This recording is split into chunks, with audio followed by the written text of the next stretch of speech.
And now it is time for the Patriot Church, hosted by Pastor John Vecchiano. All right. Hey, good morning, all you lovers of God, country, and family. We are still getting new cameras set up. They're going to be hanging pretty soon. I can't see myself, so I don't know. That might be a good thing. I don't scare myself. You look fine. Look fine, and you look great too. So glad to have Jennifer Pippin here this morning, chairman of Moms for Liberty, Indian River County. You guys have been doing awesome work, and just wanted to get an update from you today, see how things are going, what it looks like for the future, 2025. And as we begin, let me start with a great quote by Abraham Lincoln. And this is from a great book, Pursuing Prayer for America, 21 Battle Cries for Our Nation by Penny Cook. And they'll be on the radio after me this morning. And that's just a great, her and Del Bates are just a wonderful time doing, I'm so sorry, Seeds of Hope. So Seeds of Hope. And so they'll be on after us. So check out this book if you don't have it already. She did a great job on it. Anyway, this is a prayer from chapter number 13. And Abraham Lincoln is speaking to the 164th Ohio Regiment. And he said this: in this great struggle, this form of government and every form of human right is endangered if our enemies succeed. There is more involved in this contest than is realized by everyone. There is involved in this struggle the question whether your children and my children shall enjoy the privileges we have enjoyed. And that's just a great reminder for us, especially where we are in our day and age. This battle that we've been dealing with for the last, few years, through that last administration for sure. Just I can't stress enough to folks that the great picture that someone showed me, they just spoke it in church right after the election and said, hey, okay, now let's not get complacent. We've just hit the beaches of Normandy, and now we're going forward. And this is what we have to look at going into 26 for our 250th anniversary. And that's been our prayer. We were skeptical, wondering if we didn't win this last election, would we be able to celebrate our 250th anniversary in 2026? So this is some of the things that we got to think about. We've got to continue to fight this good fight. And as you said before we went on air, this is the battle. We've got to do this now. We've got things that have to get put in place. We've got foundations that need to be reformed, relayed, and so forth. Religion and morality and knowledge, we know, are the supports, the foundations of true American education, those great things. And so this is some of the battle, and I know you guys are right on the tip of the spear, you joyful warriors. So thank you, Jennifer, for coming in this morning. How's everything been going with you? Good. Thank you so much for having me. I really appreciate it. Yeah, so it's been a wild ride with having Trump in office and all of the executive orders that he's been signing to, further parental rights and education and dismantling the federal Department of Education process. So it's hard to keep up with, honestly, the past couple of weeks, everything that's been done. It's quite a pace that he's setting. So it's like he was taking a good break the last 4 years and just preparing for this time. And he just off and running, much different than the first administration, of course. First time you're in there, you really don't know all the ins and outs. I'm sure he didn't realize how deep the swamp was when he got there, but they're just cleaning house, literally all throughout this whole thing. And I know you're a proponent of getting rid of the federal Department of Education, and of course I think their president of one of the education, Weingartner, she's quite the hoot there. She's just calling all kinds of names and saying this great threat, and I mean everything, all the wording. So. Right. So what do you guys have planned for the focus and going forward? Sure. So as a national organization, definitely, being supportive of dismantling the federal, Department of Education and bringing the money and the power back to the states and the local. So again, there's been rumors kind of going around that we want to get rid of the Department of Education completely. And no, we want it to go to the states. Right. We want it to go to the local, all of those federal employees and their benefits and everything that should be going to teachers and bus drivers and, the cafeteria workers directors and things like that, not the federal level who's setting these guidelines, and then it goes to state, and then it goes to local. Let's Right. just eliminate that, bring the power back to the states. We have a legislation going on right now, session for, Florida, Right. which is huge. Again, just, trying to strengthen everything that we've been working on the past, couple of years.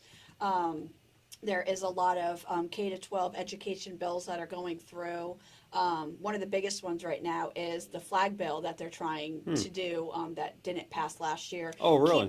Keeping Flag. just the American flag in schools and not like the LGBTQ flags or BLM flags or anything like that, whatever politics the teacher, feels is appropriate. So really trying to strengthen that, which is a huge one. There's a lot with, VPK and parental rights, and again, there's a couple DCF bills that kind of run into the school thing. So very fast paced, very crazy with what it's going, because there's constantly changes and things that are approved and disapproved. So that locally. We're going to be doing K-8 schools. Right, I heard about that. In our school district. So starting in August, we're going to have 4 schools that are going to be K-6, and then there's going to be K-7, K-8. So Pelican Island Elementary, Fellsmere Elementary, and 2 others are going to pilot this. And Pelican Island Elementary, which is really exciting, is going to be a classical school. Oh, so wow. Classical education. That's interesting. The school district has lost so many students and families over the past couple of years. Every time a real life issue comes up, more families leave. So trying to bring some families back to be able to do that classical education, the school district's hoping will bring some more families in. So let's kind of start at the top, and we could be here all day because there's so much going on. But start at the federal level, and let's try to clarify for some folks, because there's still a lot of misinformation, a lot of fake news out there about us wanting to dissolve the Department of Education on the federal level. So we know that Jimmy Carter, Lord rest his soul, he just passed away just a few, maybe a month or so ago. Basically, it was his presidency who formed this federal Department of Education. And since then, if you want to talk science or look at the science and the numbers, our education system as a whole has steadily gone downhill since the formation of the Department of Education.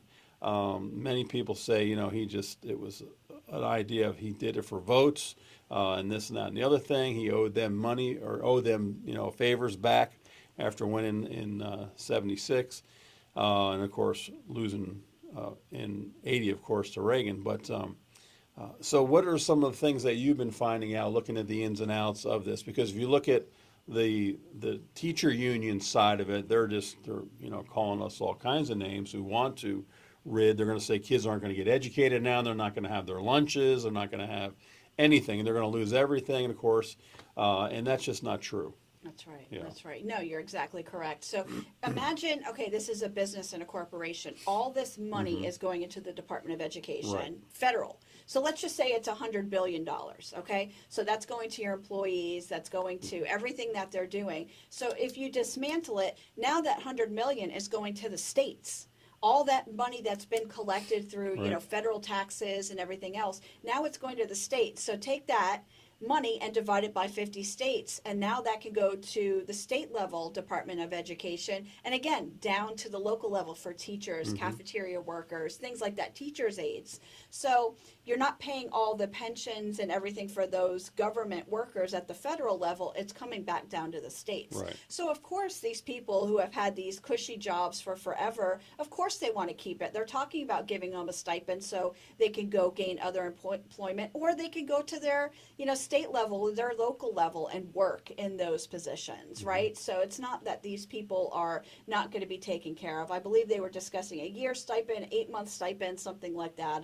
Not quite up to date on that, but making sure that these people do have, income coming in until they can gain other employment. Sure. So Yeah, so getting rid of that, just the federal, again, just brings it down to the states and the locals. So Yeah. they can name call all they want, but the fact of the matter is these people can go get jobs Sure. in education somewhere else or gain other employment somewhere else, Yeah. at the state or local level. So early on, also 2 years ago, a little over 2 years ago, maybe right around 2 years, we had Betsy DeVos come into town for our Lincoln Reagan dinner here on our county level, and she sent her book ahead of time. I got her book ahead of time, read through, and we had a nice Q&A time with her. I think it was over at Grand Harbor where we did it, and she just really pulled back the veil on a lot of things that maybe people don't understand. And of course, the main question that everybody wanted her to be asked was, would you dissolve the Department of Education? Now, her being that leader of the federal DOE, she said absolutely. And so she's the one who's been in there. She's seen, all the bureaucracy, all the red tape, all of the exorbitant spending.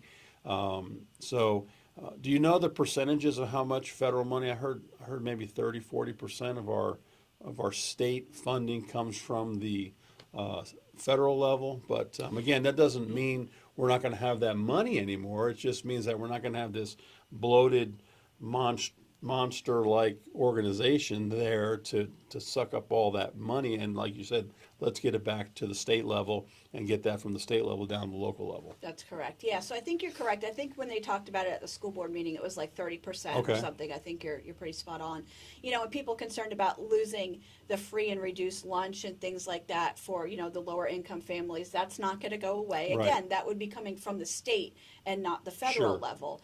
The federal funds that would come for, the students, instead of paying all these employees and the benefits and everything, the states would have it and it would come from them. So they're not looking at, eliminating any of those programs that we already have. They're just looking to say, what money can we take? Let's hypothetically say that $100 billion and give it to the states Sure. and make them in charge of how Yeah. that's going to get dispensed. I'm all for it. I'm hard pressed to find something that government has been in control of that's flourished. There's really nothing. Every time government becomes in control of something on the federal level, it just gets bloated, it gets out of control. The founding fathers believed, of course, that education should be overseen on the state level. Each state's different, of course, you know that. And there's nothing in the Constitution about that for education. So again, federal government should not be putting its paws in on our education system. So let it go down to the federal level. To the state level where it belongs. Well, and if you look at like the NAEP scores, you're familiar with NAEP with your schools, the federal, all of the national scores, our scores are down nationally. When you're looking at, true history, math, reading, writing, they're down. And so if what is working, what they, the opposition's saying is working, why are our scores going down? Right. Why is our children, not learning and having the scores like they should be improving? And I say they say, oh, during COVID they went down and we're coming back up. Well, no, because they were still teaching and learning going on with COVID, right? So you cannot say 5 years later that you're continuing a decrease, and that's not a problem. So, kind of you have a problem and a solution. So the problem is this isn't working. It hasn't been working because scores are continuing to decrease. Yeah. So let's bring it back to the states and have them look at that and have the money to be able to do it. Yeah, so now back on our local level, what we've seen because of COVID, you mentioned COVID again, with the fact that curtain was pulled back to see what exactly are our children being taught, what are some of these underlying effects that have really been instituted for decades. I go back to progressive education, early 1900s, when that began to really rear its ugly head, and it was just maybe supposed to be another kind of education, but then that just came in slow but sure. Here's a great quote from one of our teachings on American education and looking at the pillars being religion, morality, and knowledge, is that the philosophy of the schoolroom in one generation will be the philosophy of government in the next. And we could see that clear. And of course, we've been warned by communists and everybody else that give me your children, and you won't recognize them after a while. So we've seen that, and I'm just thankful. And I think if you want to be thankful about something about COVID, certainly that would be it. I think it really awakened people to the wokeness that was starting to come on, and we've seen that, and then how government really became tyrannical during these times, shuttering churches and everything that seemed right, leaving open bars and other things that weren't quote unquote a necessity, but yet they were open, essentials, right? And here we have mom and pop shops and restaurants being shut down, and we tried our best to continue to order out at least and try to support our local restaurants. I know you did the same too. So again, we don't want to just kind of forget. We want to remember. We want to look back, hindsight 2020, see what those major issues were, not repeat those again moving forward, and build this new foundation. I think one of the foundations, of course, is this idea of religion, morality, and knowledge. I'm sold out on that being the pillars. We know that George Washington, in his farewell address, warned us that religion and morality were indispensable supports of our government. Add knowledge to the education side of that. We know we can't have morality without religion. Just seems to make sense. We've been warned about that. So I'd like to institute that somehow, maybe with the classical schools. That's why we have a private Christian school, so we can teach those things. And I think our kids are really turning out for the better because they're getting a full-rounded, education. Right. And school choice, which is amazing. Yes, People being able to make that choice for their children. So the classical education that's going to be brought to Pelican Island is not religious, but it's grounded in, the classic literature and things like that. Your standards, which, things that don't get taught now, like manners and things like how to set a table, just simple things We've like done that. It's really cool to set up the tables at school and have the boys pull out the chairs for the girls and do that whole thing. Really interesting. Right. Yeah, It is. It's going to be real. And it's a good thing to teach children because it's not getting taught in public school now, right? So to have that option for, parents and families that want to do it, I would have done it for my kids because I think it's so neat. So we taught them that, but to have it reinforced or taught at school, I think would be kind of neat for them to learn with their peers. So. All right. So you said 4 schools in the fall, and that's a done deal already. Because I saw something go out about, I thought it was like a survey thing. Maybe it was an old survey that came across. Yeah, so they did survey parents and community members to see if it was something that they'd be interested in. The school district has been talking to those principals and assistant principals and staff at those schools. And again, because of COVID and all of these real life issues that have happened in the past 5 years, we've lost. It's a declining school district. I mean, when we started with COVID, we had 17,500 kids. After COVID, that decreased. After, CRT and, the books that were in the schools, the LGBTQ administration guide. So now we're down to under 14,000 students for the entire district. And as we know, John, Florida's grown. Indian River County's grown. Yes. So again, those numbers should be increasing, and they're decreasing now with school choice and, the money following the backpack with the Step Up for Students scholarship, Hope Scholarship, things like that. So parents and families are really putting their money where they want their children because, and now they have competition to be the best and do the best. So the school district's really trying to step up and, change what they're doing for families. I think I was going to look at my calendar real quick. In 2 weeks, we're going to be going over to an award ceremony. The 18th in Orlando, and we have 2 students. I think it's 2 that are going to be receiving awards from Step Up for how their grades have increased tremendously by having this certain curriculum that we're using now that they weren't able to use before. And what was another one? One's a stewardship one. One's a great student award. A lot of different awards. And it's a great time for the kids from all over. There's so many that come together in Orlando, and so it's pretty neat to see that. That's awesome. And so Step Up's doing a great job.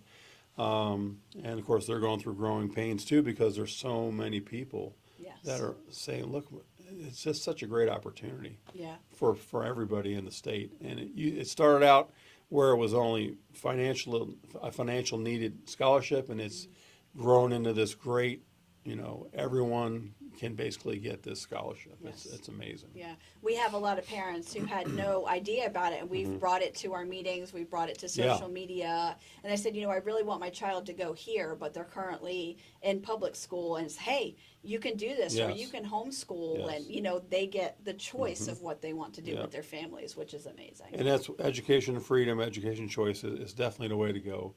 And again, if you compare that to other states, unfortunately there seem to be blue states versus red states that do that. My goodness, and the money that's spent per child in public school.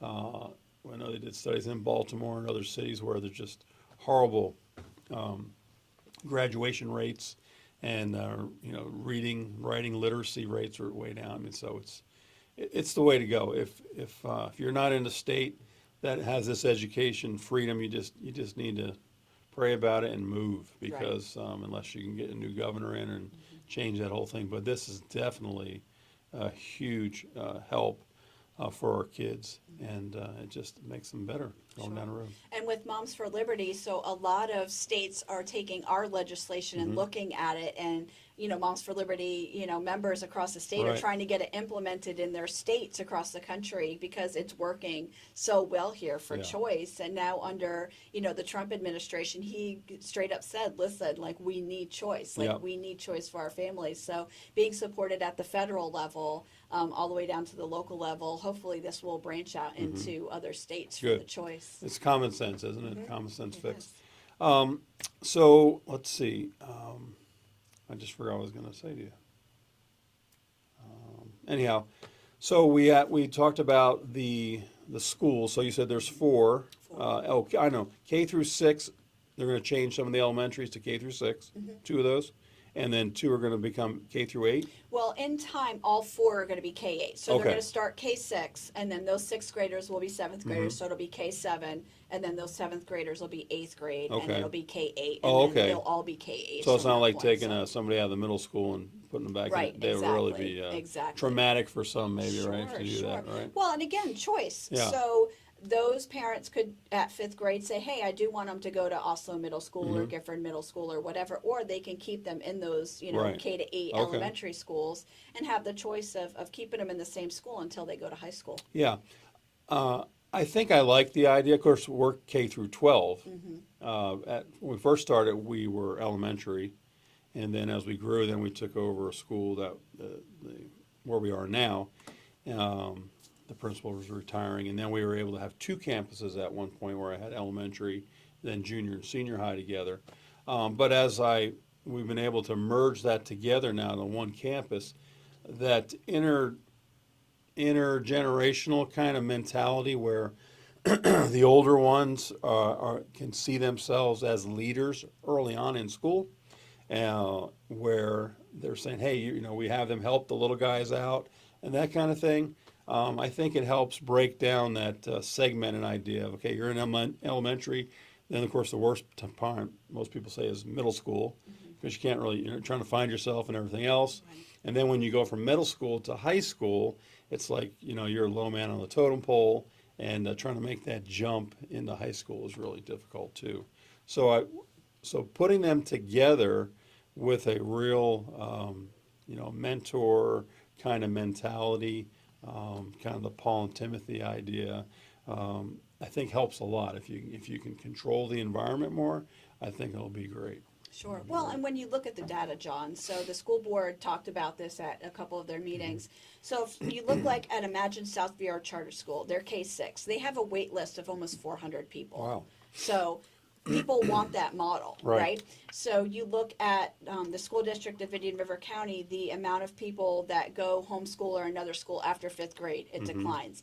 After 8th grade, it declines. So it shows, the data shows that people are leaving the school system because of the middle school. So if they're to, be able to stay in those elementary through middle school, the same principal, same assistant principal, same teachers, same everything, they're hoping that some more families will stay and they'll lose that, drop off after middle school. Yeah, that sounds like a great idea. So we'll have to see, but there's got to be something different has to go on. That's right. You can't keep doing the same thing over and over and expect Sure, different results. Absolutely. Well, cool. Well, and with Moms for Liberty too, we're getting more involved with curriculum. So we're Right. making sure that we have people on the curriculum committees, on the code of conduct committees. Mm-hmm. We had a meeting last night, and really just making sure we have tentacles and everything so we can see what's going on and be able to fix it before it comes to our students in the district. Accountability is a key for sure, and you guys being involved in all those areas, and moms and dads, grandmas, grandpas all getting involved with you,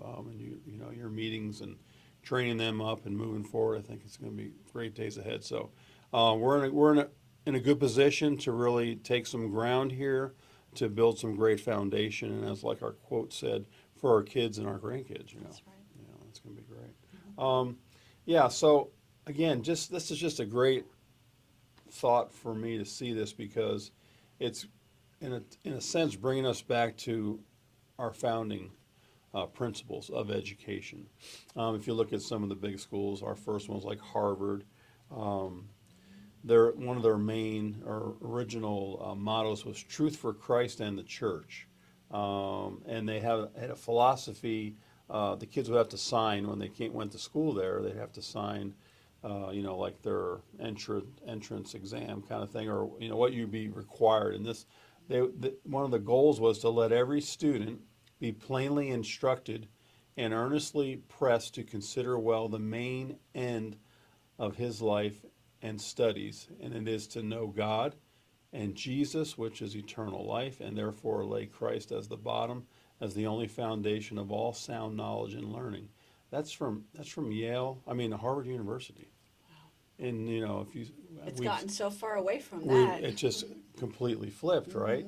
Yale University. It's still their motto, but I think it's hidden underneath all the ivy that's grown over it right at the entrance. But it's Lux et Veritas, light and truth. And so I look back at all these great beginnings and wonder how things have changed. But it goes back to that original quote of the philosophy in the classroom becomes the philosophy of the government of the next generation. Right. Here's Princeton. Under God's power, she flourishes. That's Princeton, right? Here's this one's going to make you crack up.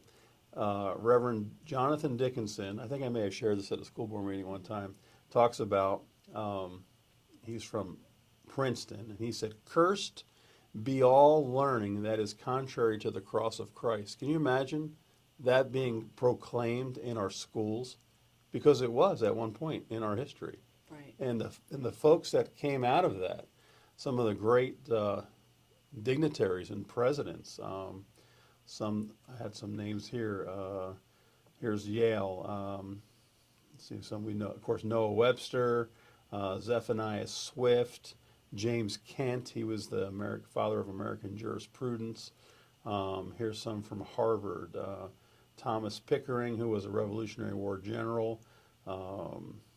Let's see, Rufus King, a signer of the Constitution. Fisher Ames, framer of the Bill of Rights. Elbridge Gerry, he was a signer, all signers of the Declaration of Independence. So we've had all these folks that helped form and build our country, all had this religion, morality, and knowledge as their foundation. Mm-hmm. So,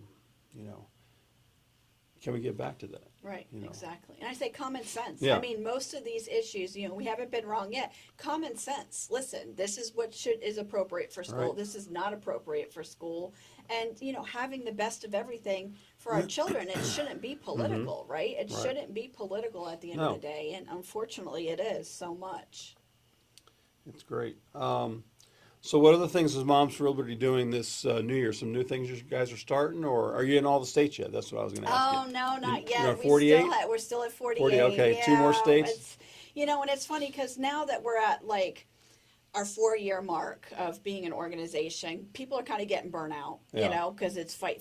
You need a break. So we have a lot of changing of the guards per se, with, chapter chairmen and vice chairmen and so it's kind of a lot of our, normal people are kind of just being members and not, leading the charge with, our chapters. So it's been tough, and, But, we still have such a huge demographics of people who are, listen, we need to do this. And Right. like now that Trump's in office, we need to, Take advantage of follow that. Florida and do the parental rights law. And I mean, Mm-hmm. you'd think that you wouldn't need a law for that, parental Oh, rights I and know, right? education law. But they're all trying to get that, implemented now. And, Yeah. still getting, Moms for Liberty members on the school board that are, paying attention, engaged, and, want to make positive changes. Yeah.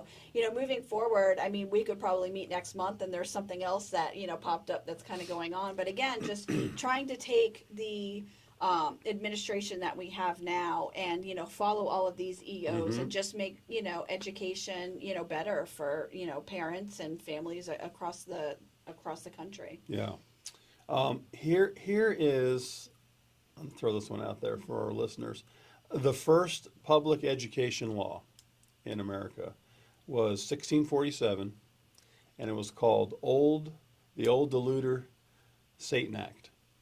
And what it basically said was that it being one chief project, that old deluder, Satan, to keep men from the knowledge of the Scriptures as in former time, it is therefore ordered that after the Lord hath increased the settlement to the number of 50,000, or 50, they called it householders, they shall forthwith appoint one within their town to teach all such children as such resort to him to write and to read. And it is further ordered that where any town should increase the number to 100, they shall set up a grammar school for the university. So it was such a great idea of we get a certain amount of students, people in that community. We're gonna have this education because we know that there's a spiritual battle going on, that Satan is our enemy, and then we're going to teach the Scriptures to help formulate a child's mind and foundation. Fight against Pretty that. powerful. Yeah, it is. As the first, Sure. quote unquote, first public education law. Right, Interesting. Right. And that's factual data. Yeah, I I mean, mean, that's not made up. Connecticut state had an illiteracy law, and it stated this legislature, observing that notwithstanding our former orders made for the education of children, there are many persons unable to read the English tongue and thereby incapable of reading the holy word of God or the good laws of this state. So they're saying, hey, wait, we got to make sure they can read and write, because if they can't, the main reason is, one, they won't know our laws and they won't know the word of God. Right. So It's amazing. Well, and they stopped teaching cursive. Right. All of our founding We documents. haven't, but they have. In public schools. And I taught my children cursive. You have to be able to read the founding documents. It's so important. Yeah. And here's one more for you. Ohio adopted its first state constitution in 1802, and they declared the following. And here's our quote, right? Religion, morality, and knowledge being essentially necessary to the good government and the happiness of mankind, schools, and the means of instruction shall forever be encouraged by legislative provision. Right in the state constitution. So it's not like we're doing something that is so out there. We're just going back to the foundations of our country. Right. And for those who are, losing their minds because we talk like this, it just goes to show you that they haven't been educated in the truth of our foundation. Right. Absolutely. Need to go back and look at some true history. Wow. Yeah. Well, and a lot of the universities too, John, we know that it is, they have a class at some universities on Taylor Swift. Right. And it's like, then they're forgiving that debt, which basically comes back to the taxpayer. Right. So it's like, how does that help children? How does that help our teens have a good career or create a family or all of these things, liberty, life, love, and liberty, how does that help them? It doesn't, and they put her, on this political pedestal, and it's like, they can be learning so much else or, doing more with their job that they want to, get into their career, have something that's more, that they'll be able to use later in life, Yeah, so it's exciting times, I think. But like you said, we've been fighting this battle, and some folks have gotten a little weary in their well-doing. But it just goes to show us we need to bring in more people and get them engaged, because it's not for the faint-hearted, for sure. But it's definitely worth the battle. It's worth the sacrifice of our lives, our fortunes, right, and our sacred honor. So what else you got planned locally as far as your meetings still go monthly? Yep, we are once a month except for November and December because of the holidays. We want everybody to spend it with their family, but they can come to a school board meeting if they still want to be involved those months. But yeah, they've been great. We've had, we support local businesses, restaurants when we go out, for our once a month meeting, and we still have a great turnout.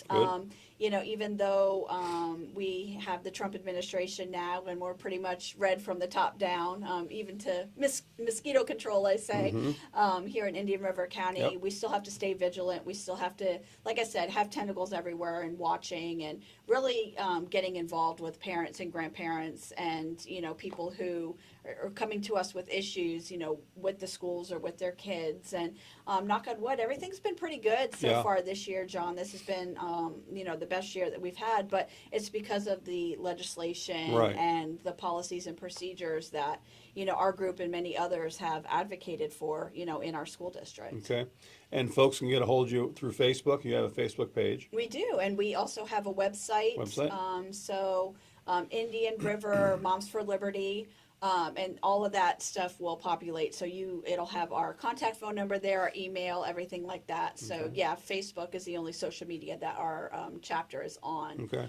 If anybody wants to add more socials or they want to do the social media stuff, reach out to me. I'd love to we're always be on looking for everything good else. social media folks. Yes. Yeah. But it's so much. It's so much to keep up with, the messages and the comments, and we really try to stay engaged. So I feel like if we went onto other platforms right now without extra help, it would be a lot harder. So, but yeah, definitely if people want to get involved, to get engaged, there's no charge to, be a member with Moms for Liberty. We do have a VIP membership for when we do events if people want to be like front row and things like that.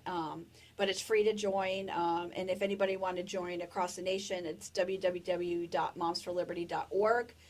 They just click on their county and that will bring them to their website or their Facebook page or, be able to contact the chapter chair there to be able to join.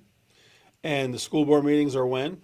They're typically the last Monday of the month. That's staying the same for this year pretty so much. far? Yeah, unless like March it'll change because of spring breaks, usually the last, Monday. So every once in a while they will change, but it's on their district website. Okay. So School District of Indian River County, you can see it on their Facebook page or their website, and it'll show like when their meetings are. And anybody can go. You don't have to have students in the district. Matter of fact, you're still paying your taxes that are going toward the school district. So you're more than welcome to come there, and they have the public comment section, which is usually first, I think, right? It is. And you just sign up for that, and the meetings start at 6, but you want to get there by, I always tell everybody, 5:30. So you can sign up for public comment, or if you want to speak to an item on the agenda, you can do that as well. Absolutely. Yep, you can do that. Or if you can't make it to a meeting, let's say you're homebound or something like that, you can watch on YouTube. Right. Or then channel too. I think right. the cable channel Absolutely. has a school district channel. Absolutely. Yeah, there's a lot of people who say, "Hey, I have a meeting that night, or I'm working," and you can go back and watch all of the meetings on YouTube, which is nice. Okay. All right. Anything else you've been thinking about? Something? What's one of the biggest things you learned for maybe the last 4 years that you've been chairing Moms for Liberty? Oh my goodness. I know Do we have another 5 hours? I know, right? The biggest thing for me is when you think that it's not happening, it probably is. Okay. So do your research, and do your public records requests, talk to people, stay engaged, because you can always make something better, John. So like whether it's your relationship or your children or your schools or your business, you can always make something better. Right. So if you're engaged, you'll figure out how to make it better, or you figure out where the problem is to be able to solve it. And I think that's why our organization is so successful, because we're looking at the facts, the stats, and the truth, and we're fixing it for our kids. My son's still in public education. He goes to Sebastian River High School. He's a sophomore. My daughter just graduated, in May. So, be engaged, talk to the principals, talk to the, assistant principals, the teachers. I was at the Code of Conduct meeting last night, and I sat with a group of educators, and they were talking about the problems they thought with K-6. And I said, well, did you guys tell, like, the school board or, and they're like, oh, they didn't even ask us our opinion. I'm like, I will tell you, I will tell them your opinion. Like, let me know. And they were so scared, but it's it's like they were talking about things that hadn't been brought up yet, and I was like, oh, that's a good valid point. Like, and they're doing the work, they're in there, and we were making adjustments to the code of conduct, and there was things like, oh, I don't work in a classroom, so that makes sense, or this would be a better idea. And then I kind of gave my parents' point of view and said, hey, like, this would be better if you were more transparent with this, so Sure. maybe we should add this. So, like, working together and not, fighting and having separate sides to make it better for children and families, which in turn will make it better for teachers and the staff and the school board, so on and so forth, because there's, as you know, has been this great divide Yes. within our school district.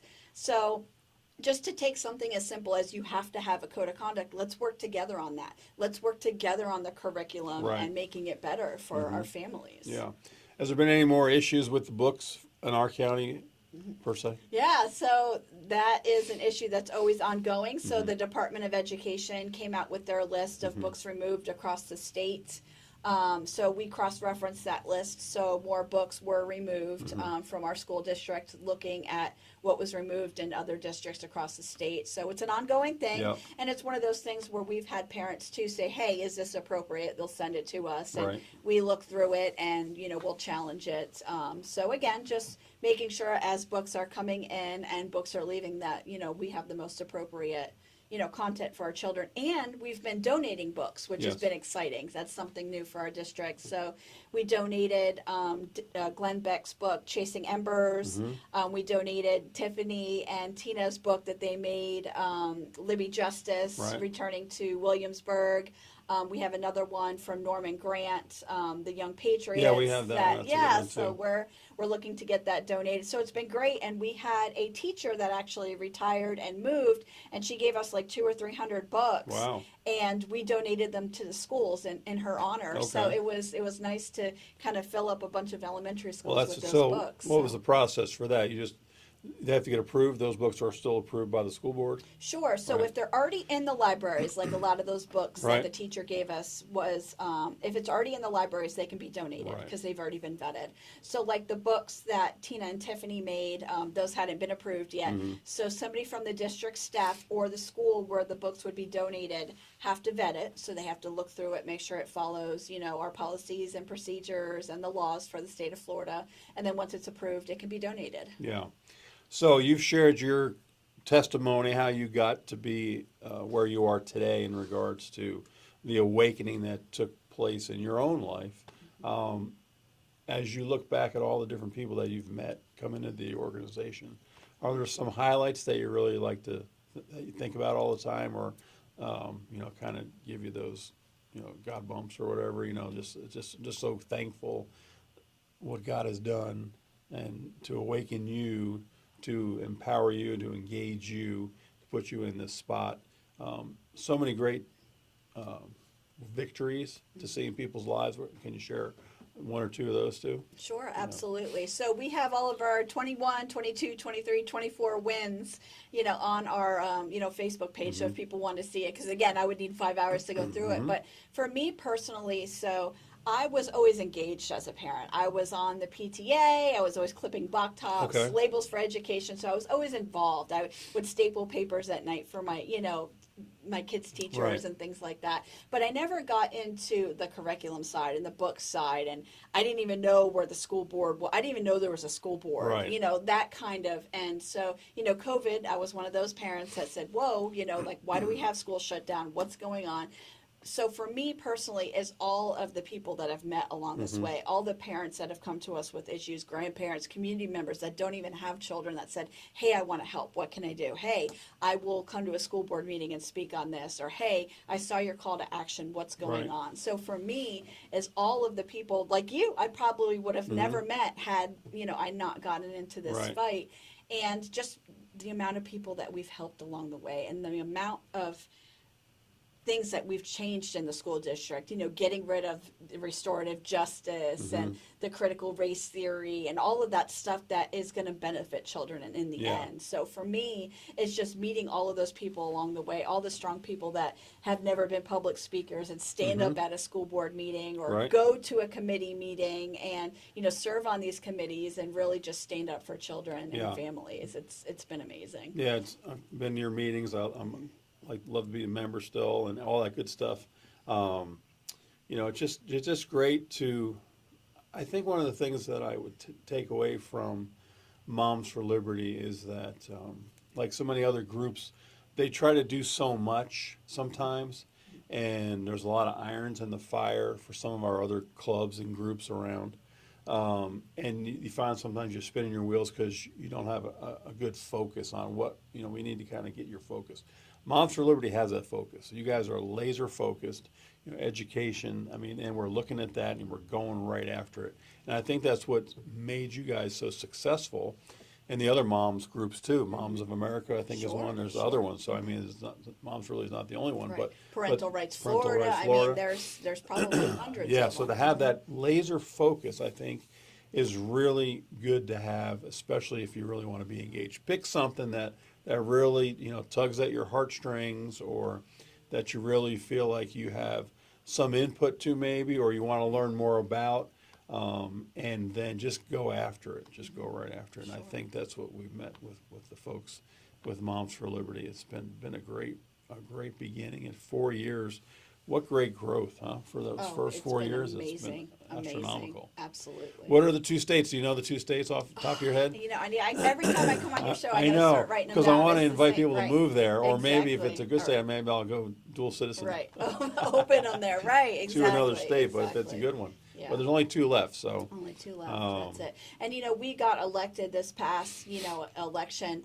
We have Moms for Liberty members that are state representatives now, Yep. that are senators, Nice. a ton of school board. So we've grown in that aspect too, where it was like, what do I do? And now they Right. serve on the board, or they Yeah. serve as a senator. So it's been really Yeah, exciting. it gives you some confidence, especially when you go to the school board meetings, just to get up and feel like, okay, you have this power of your First Amendment right to speak and the public comment. And you can speak about anything. So, I just encourage everybody to check out a meeting, get there, and just, hey, look, this is your community. It's your tax dollars. That's right. And just be a good steward of that. And that's what we're all And these called are our to be. future leaders. Yeah. So these children now are going to be the doctors in the future, the lawyers. They're going to be city workers. So we want the best for them. A, because they're using our money, but B, we are the only voice for the children. So if you're just a community member and you don't have kids or grandkids here, just get involved, or just watch the meetings on YouTube and see what interests you, and email the school board members if you have even positive feedback, because you look at the amount of emails going to the school board members, it's not really a lot. It's kind of cut down a lot. We've been looking, at certain issues, and nobody's really speaking out about these things. So even if you have positive feedback, it doesn't always have to be negative. Just give it to the school board so they know how we feel. Yeah, that's great. Well, just want to encourage everybody, like you were saying, do your research, do your homework, and here we are, we're in education. But if you're still skeptical about some of my thoughts about the Bible and education, I just encourage you to read some of our founders like Dr. Benjamin Rush, who helped begin public school.